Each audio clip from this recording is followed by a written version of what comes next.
नमस्कार दोस्तों, मैं हूं आलोक। स्वागत है आप सभी का आप सभी के अपने ही यूट्यूब चैनल आलोक्स ब्लॉग पर।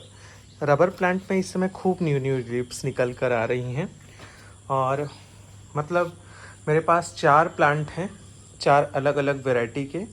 आपको चारों यहीं पर रखे हुए दिख रहे होंगे। तो इनके अंदर इतनी बढ़िया ग्रोथ है और साथ ही साथ पत्तों में एक जो साइन है ना, वो इनकी हेल्थ को अपने आप बता रहा है। आज की इस वीडियो के अंदर हम लोग यहाँ पर देखिए, ये मैंने पता नहीं, मैं इसका बार बार नाम भूल जाता हूँ। जो मैंने न्यू प्लांट लेकर आया था, बढ़िया ग्रो कर रहा है। ये भी नीचे से देखिए न्यू ब्रांचेस भी निकल कर आ रही हैं। आज की इस वीडियो में हम लोग ये जो मैंने मोगरा की कटिंग्स लगाई थी, इनमें कुछ कटिंग्स मुझे लगता है ग्रो कर गई हैं और रूट्स भी इनके अंदर अच्छी आ गई होगी। तो ये सही समय है रिपोर्ट करने का। देखिए यहाँ पर ये न्यू ब्रांचेस आ चुकी हैं और ये वाला तो जो है, इसमें पूरी एक ब्रांच ही ग्रो कर रही है।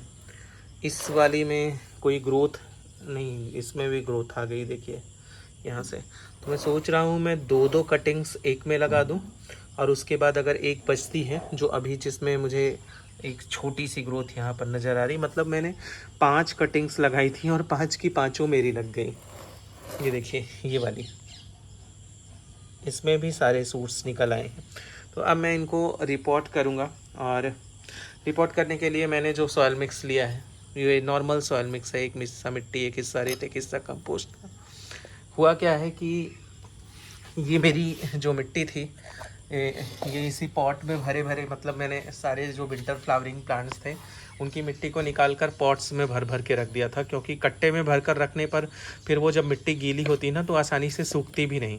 हालांकि गीली ये भी हो गई है क्योंकि 2-3 दिन से लगातार बारिश हो रही है और मुझे तो मतलब बारिश हो, मिट्टी चाहे जितनी गीली हो जाए लेकिन बारिश होती रहे। क्योंकि इस बारिश के इंतज़ार में मेरे पौधों ने बहुत तपिश झेली है। तो अभी चलिए फ़िलहाल इसको निकाल लेते हैं इन पॉट्स के अंदर से और फिर आप लोगों को दिखाता हूँ कि इनमें रूटिंग कैसी हुई है। यहाँ देखिए इस वाले में कितने बढ़िया रूट्स आए हुए हैं ये, और इस वाले में तो बिल्कुल बारीक सी एक रूट आई हुई है। ये देखिए यहाँ पर ये वाइट कलर की आप लोगों को दिख रही होगी। ये देखिए एक एक रूट आई है बस। तो ये बड़े पॉट में मैं सोच रहा हूँ, जो इस वाले में भी बहुत बढ़िया रूटिंग आई है। देखिए इन दोनों को हम एक पॉट में लगाएंगे जिनमें ज़्यादा रूट्स आई हुई हैं, और ये 3 मेरे पास ऐसे हैं जिसमें रूटिंग हुई तो है लेकिन बहुत थोड़ी थोड़ी हुई है। इसको भी हम एक पॉट में लगाएंगे। इसे मैं अपने पास नहीं रखूँगा, किसी ज़रूरतमंद को या फिर जिसको रिक्वायरमेंट होगी मैं दे दूँगा इसको। मेरी पूरी मिट्टी गीली है, मैं आप लोगों को क्या बताऊँ।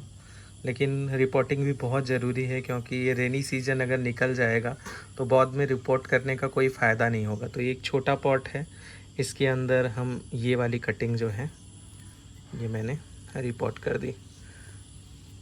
ये छोटे छोटे पॉट में रहेंगे ना, तो फिर इनको मतलब अगर किसी को देना भी होगा तो फिर दिक्कत नहीं होगी। पॉट देकर मतलब पौधा देकर फिर पॉट को लाकर घर पे रख सकते हैं। उसके बाद ये 2 कटिंग इस वाले पॉट में लगाएंगे। यहाँ भी रूट आई हुई, यहाँ भी रूट आई हुई है।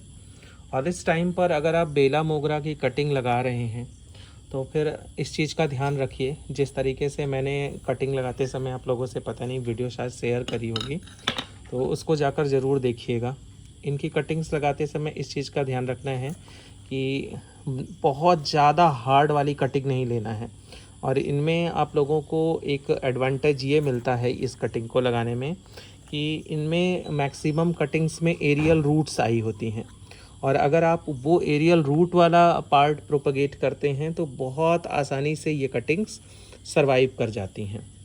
तो मैंने जब ये कटिंग्स लगाई थी तो इनमें एरियल रूट्स आए हुए थे, तो मतलब एरियल रूट्स थोड़े थोड़े बने हुए थे।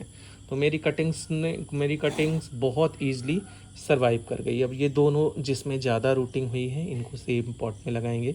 इसे मैं रखूँगा अपने पास, इस वजह से मैं इनको पॉट भी बड़ा दे रहा हूँ। इसी वजह से मैं लेकर आया ही था कि जो है मुझे इस पौधे के और भी ज़्यादा मतलब प्लांट की ज़रूरत थी। मेरे पास एक पौधा है और मैं इसका 1 से 2 पौधा और लगा लूँगा। जब भी आप ये पौधा लेकर आ रहे हैं, चाहे नर्सरी से या फिर आप कटिंग से तैयार कर रहे हैं नया पौधा, तो रिपोर्टिंग के समय इस चीज़ का ध्यान रखिए कि इसको जो मिट्टी पसंद है वो न्यूट्रल टू एल्कलाइन के बीच में पसंद है, मतलब क्षारीय और उदासीन के बीच में होनी चाहिए मिट्टी का पीएच मान। अगर मिट्टी बहुत ज़्यादा एसिडिक हो गई तो फिर ये पौधा बचेगा नहीं। इसके लिए अल्कलाइन सॉइल तैयार करते समय जैसे आप एक हिस्सा मिट्टी, एक हिस्सा रेत, एक हिस्सा कंपोस्ट जो तैयार करते हैं, उसमें आप एक मुट्ठी लकड़ी की राख मिला दीजिए। और अगर आप लकड़ी की राख मिला देंगे तो वो मिट्टी जो तैयार होगी वो थोड़ी सी एल्कलाइन बन जाती है और वो आपके पौधे के लिए कहीं ज़्यादा अच्छी होती है। तो इस तरीके से आप इस पौधे के लिए मिट्टी तैयार कर सकते हैं। मेरी कटिंग्स की रिपोर्टिंग हो गई, अब दे देना है इनको पानी। और अभी हमारे ये सारे पौधे लग गए तो मैंने हल्का सा फंजीसाइड का छिड़काव कर दिया।